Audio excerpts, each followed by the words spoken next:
ناظرین کرام، آج کی اس ویڈیو میں آپ کو یہ بتانے جا رہا ہوں کہ اللہ کے نبی صلی اللہ علیہ وسلم نے رمضان کے مہینے میں ہمیں کون سی دعا پڑھنا سکھائی ہے اور کون سی دعا پڑھنے کو بتایا ہے کہ رمضان کے مہینے میں یہ دعا پڑھا کرو، اور کچھ ایسی دعائیں، کچھ ایسے کلمات بتانے جا رہا ہوں اس ویڈیو میں کہ جس کو ایک مرتبہ پڑھنے سے اللہ تبارک و تعالیٰ لاکھوں کروڑوں اربوں سنکھوں نیکیاں ہمارے نامہ اعمال میں لکھ دیتا ہے۔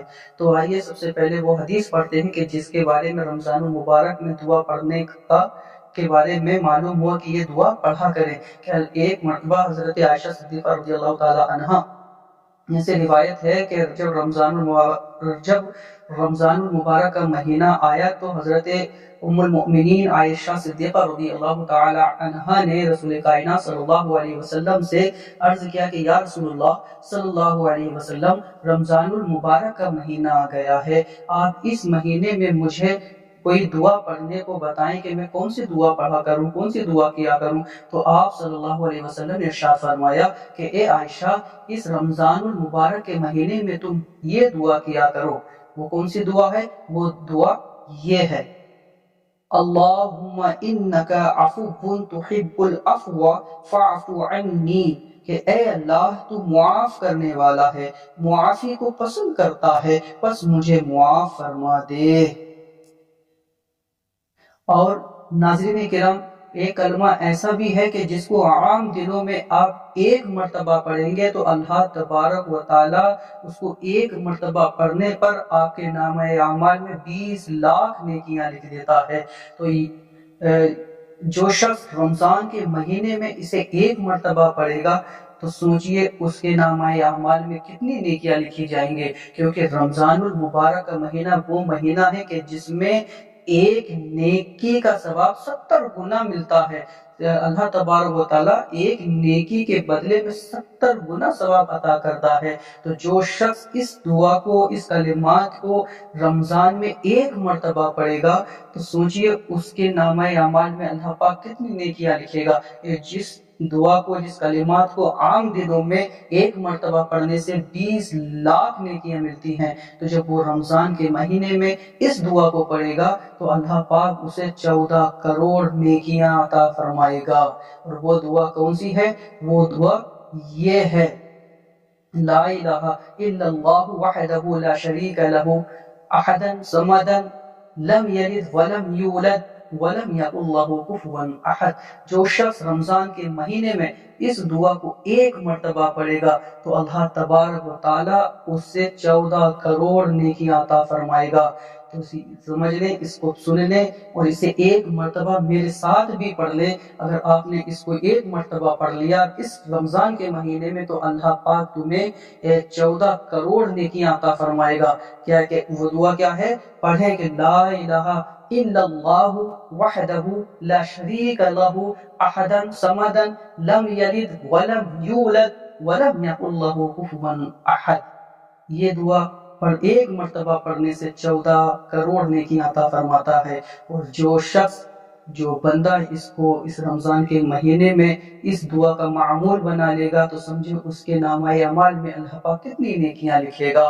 اور ایک دعا یہ بھی ہے کہ جو شخص، حدیث شریف میں آتا ہے کہ نبی پاک صلی اللہ علیہ وسلم نے ارشاد فرمایا کہ جب کوئی مسلمان اپنے مسلمان بھائیوں کے حق میں دعائیں کرتا ہے، جتنے مسلمان بھائیوں کے حق میں دعائیں کرتا ہے تو اللہ پاک اسے اتنی ہی نیکیاں عطا کرتا ہے۔ خلاصہ کلام یہ ہے اس کا ہے کہ جو شخص اگر 10 مسلمان لوگوں کے حق میں دعائیں کرے گا تو اللہ پاک اسے 10 نیکیاں عطا کرے گا۔ اگر 100 کے حق میں دعا کی تو 100 نیکیاں، اور 1,00,000 کے حق میں دعا کی تو 1,00,000 نیکیاں۔ تو جو شخص تمام مسلمین، مسلمات، مؤمنین، مؤمنات کے حق میں دعا کرے گا تو اللہ تبارک و تعالیٰ اسے اتنی ہی نیکیاں عطا فرمائے گا کہ جتنی دنیا میں کل مسلمین ہیں، مسلمات ہیں، کل مؤمنین ہیں، مومنات ہیں، اتنی ہی نیکیاں عطا فرمائے گا۔ تو ہمیں اس طریقے سے یہ دعا کرنی چاہیے کہ ہمیں تمام مسلمانوں کے برابر نیکیاں مل جائیں۔ اور وہ دعا، وہ کلمہ کیا ہے؟ وہ کلمہ یہ ہے، اللہم اغفر لی وللمؤمنین والمؤمنات والمسلمین والمسلمات کہ جو یہ دعا پڑھے گا تو اللہ تبارک و تعالیٰ اسے تمام کائنات میں جتنے بھی مسلمین ہیں، مسلمات ہیں، مومنین ہیں، مومنات ہیں، ان کے تمام کے برابر اس کے نامہ اعمال میں اللہ پاک نیکیاں لکھ دے گا۔ تو سوچیں کہ دنیا میں، پوری کائنات میں، پوری سارے جہان میں کتنے مسلمان ہوں گے، کتنے مسلمان ہوں گے، اس بات کا اندازہ لگانا مشکل نہیں، ناممکن ہے۔ تو سوچیں کہ جتنے مسلمان کے حق میں ہم دعا کر دیں گے، مومنین کے حق میں دعا کر دیں گے، تو اللہ تبارک و تعالی ہمارے نامہ اعمال میں اتنی نیکیاں لکھ دے گا۔ تو ہمیں چاہیے کہ ہم تمام مسلمانوں کے حق میں مغفرت کی دعائیں کریں، ان کی خیر خواہی کی دعائیں کریں، ان کی صحت کی دعائیں کریں، ان کے روزگار میں ترقی کی دعائیں کریں، جو بے روزگار ہیں ان کو روزگار عطا کرنے کی دعا کریں، جو پریشان ہیں ان کی پریشانی کو دور کرنے کی دعا کریں، جو بے اولاد ہیں انہیں اولاد ہونے والا بنانے کی دعا کر دیں۔ اس طریقے کی جو ان کے حق میں اچھی دعائیں کرے گا تو اللہ پاک اس کو اتنی ہی نیکیاں عطا فرمائے گا۔ یہ رمضان کا مہینہ ہے، اس رمضان میں جتنی نیکیاں کی کر سکتے ہو تو اس مہینے میں نیکیاں کر لو۔ یہ نیکیاں بٹورنے کا مہینہ ہے، یہ مہینہ برکتوں والا مہینہ ہے، یہ رحمتوں والا مہینہ ہے، اور یہ دوسرا عشرہ شروع ہو چکا ہے، اور یہ دوسرا عشرہ مغفرت کا عشرہ ہے۔ اس عشرے میں اللہ پاک سے زیادہ مغفرت کی دعا طلب کرو کہ اللہ پاک ہمارے گناہوں کو بخش دے، ہمارے خطاؤں کو بخش دے، ہم سے جو بھی گناہ کبیرہ، گناہ صغیرہ ہوئے ہوں ان تمام گناہوں کو معاف فرما دے۔ قصداً سہواً، جان کر انجان کر جو بھی ہم سے گناہ ہوئے ہیں ان تمام گناہوں کو اللہ پاک اپنے حبیب کے صدقے میں اور اس رمضان المبارک کے مبارک مہینے کے صدقے میں ہمارے گناہوں کو بخش دے، ہماری مغفرت فرما دے، ہمارے گھر والوں کی مغفرت فرما دے، ہمارے خاندان کی مغفرت فرما دے، ہمارے پڑوسیوں کی، تمام مسلمین، مسلمات، مومنین، مومنات کی مغفرت فرما دے۔ اس طرح کی دعائیں کرتے رہو کہ اللہ پاک ہم سبھی سے راضی ہو جائے۔